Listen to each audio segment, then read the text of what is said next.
Mga ka-healthy, mahilig din ba kayo mag-stress eating? Yung tipong kapag sobrang pagod na sa work o minsan dahil bad trip na lang. Bigla na lang tayong naghahanap ng chips, soft drinks o kahit anong junk food. Ang totoo, normal yan kapag stress ang katawan. Naglalabas tayo ng hormone na cortisol. Ang cortisol ang nagpapataas ng cravings natin sa high sugar at high fat food.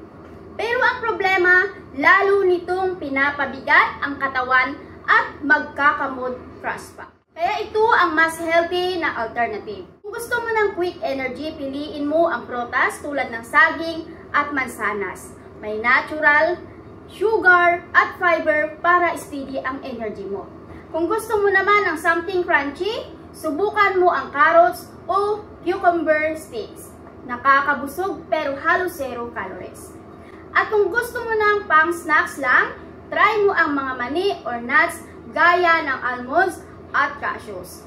May healthy fats at protein pero may control ang cravings mo. Ang tip dito, huwag pigilan ang sarili mo, pero piliin ang mas makakatulong sa katawan mo.